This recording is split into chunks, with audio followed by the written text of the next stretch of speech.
Hi, it's Jake from Canadian Cutting Edge, and today we're going to take a look at a couple knives. Well, one mostly, but I'll introduce one that's made the world of knife collecting a totally new place way back in 1973. No, sorry, way back in 1963. Even before I was born, Buck came out with the 110 Hunter. This knife changed folder knives around the world.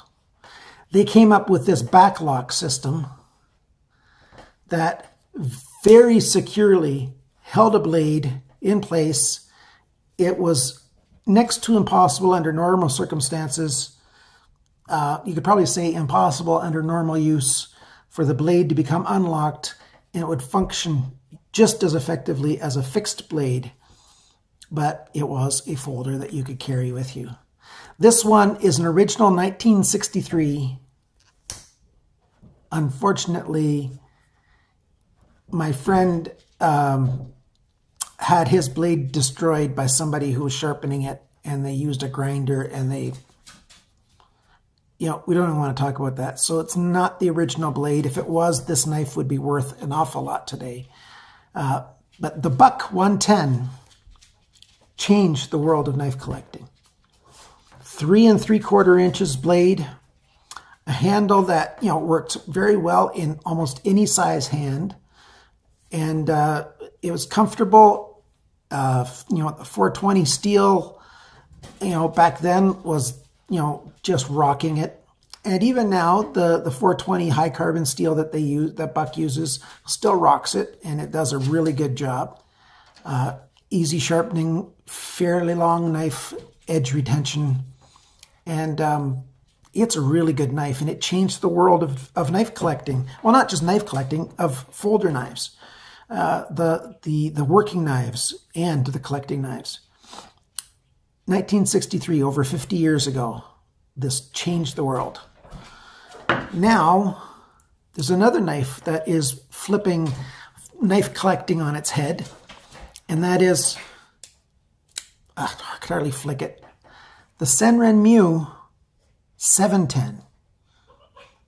I don't know if they used the number, 710 with the 10 part to pay homage to the Buck or not. But this knife, yes, it looks a little bit rough because this is one of my favorite EDCs and I use it an awful lot. Frame lock, 2 3/4 inch blade.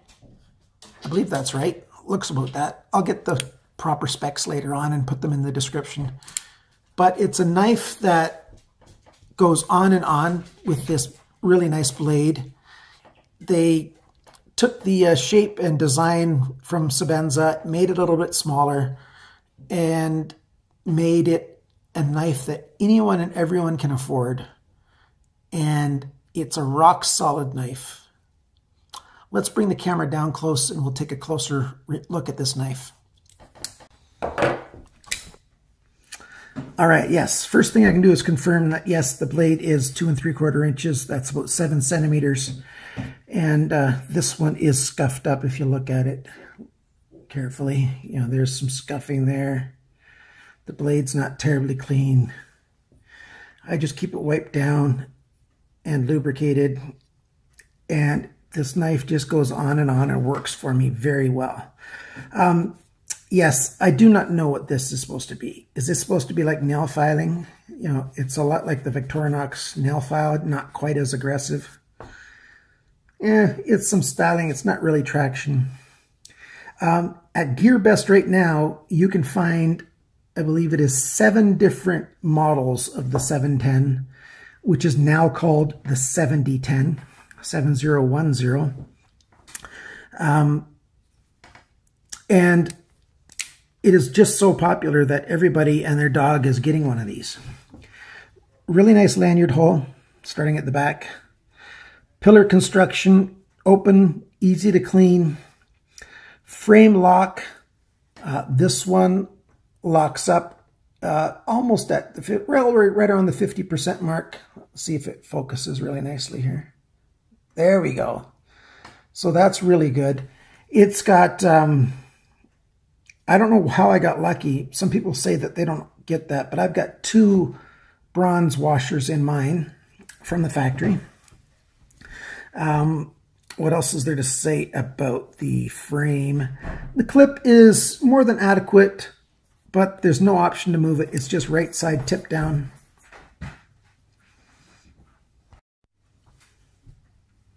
So you can't adjust the clip on it. I would really like it if you could. There's no reason why they couldn't make the clip, you know, move around into different spots. If I had some fine machining equipment, I would drill some holes and I'd tap them, and I'd try different ways of carrying it. I'd probably like to have it right side or even left side tip up carry. I think I prefer that. I prefer that with most of my knives, but not all knives work best that way.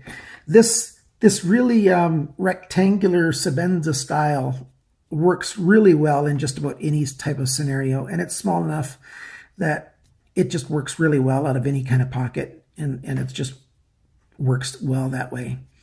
I've had no issue at all. I've got 3 of these 7010s. All of them lock up just great. None of them have any play up and down. The pivot is just rock solid. I have not adjusted the pivots whatsoever from the factory. And I won't unless something comes up, if they get a little bit loose or something. The only jimping on this knife is on this tiny, it is a riser because it does go up. So this little thumb riser on the blade, there's a little bit of functional jimping there. It actually does grab your thumb very well. This nice choil here with the frame lock adds enough purchase to hold the knife with 2 more fingers or 3 depending on your hand size. And then the blade starts out flat and comes in with a really nice belly, so you can do the rocking style of cutting very well with the tip if you want. Very good slicing. It'll go through, you know, very fine paper, just like it's not there. It just slides through it. These thumb studs, I would like if they were just a little bit shorter. They're a little bit larger than I need them to be. They stick out from the side of the knife. If I look up like this view right here, you can see on both sides that the thumb stud's sticking out just barely. If I move it over just a bit, you can really see how far those thumb studs stick out.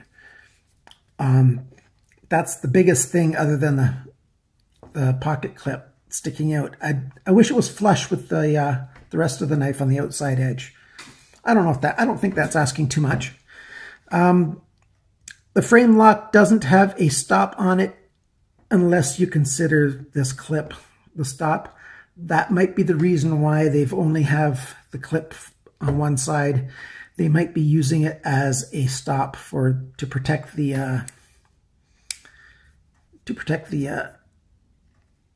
frame lock from being overextended.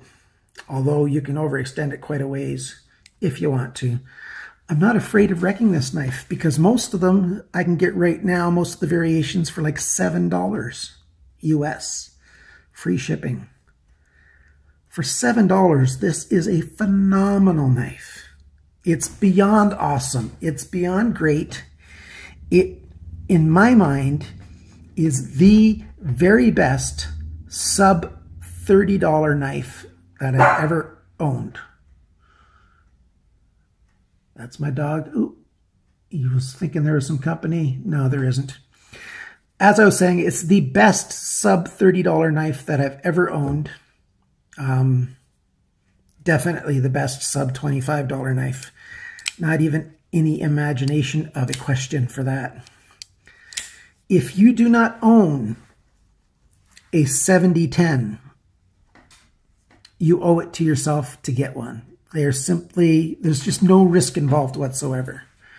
Just like if you have a knife collection of any stature, you need to get a buck 110.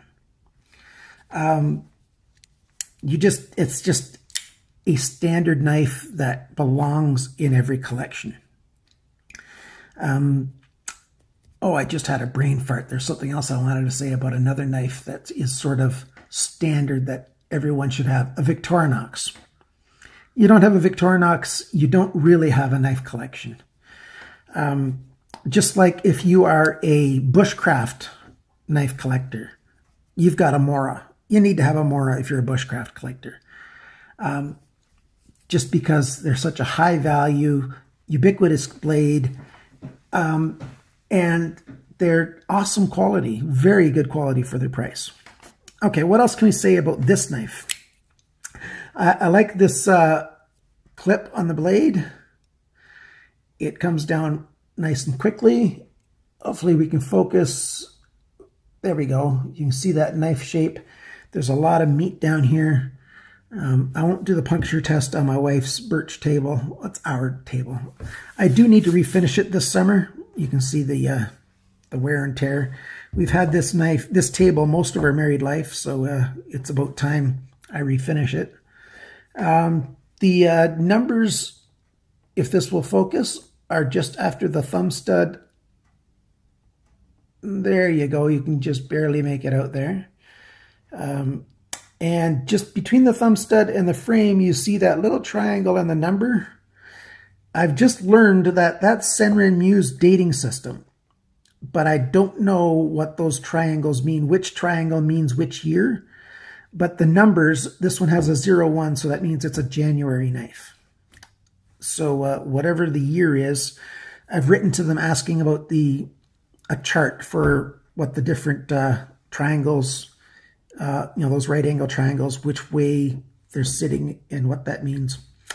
If I get that, I'm going to post that on my channel and make that available to all of you. I already mentioned the perfect size lanyard hole, all the Torx standardized screws. You've got no problem changing those. If you need to, if you want to take the clip off or whatever, a standard Torx set will get that done for you. It's a hollow grind that comes down to a very thin edge here. I've not had to sharpen this knife, and I've had it for this particular one. I've had for several months, and I haven't sharpened it at all. I've not even stropped it, and I've used it for boxes and paper, all the standard day-to-day urban life stuff that anybody uses a knife for. And it just keeps on going. It's a knife that I highly recommend to anybody and everybody. You've got black versions of it. I want them to come out with a black wash version. I really hope they do that. If they do that, I'm going to get several of those. That will be my go-to gift. Whatever year that comes out, I'm going to have that gift for all of my buddies and my boys and other friends, especially if it's a similar price to these, because that would be the ultimate 70-10 in my opinion. There's so many different reviews of this out there. I'm not going to waste any more of your time. Just remember, always cut towards your chum and not your thumb. Bye now.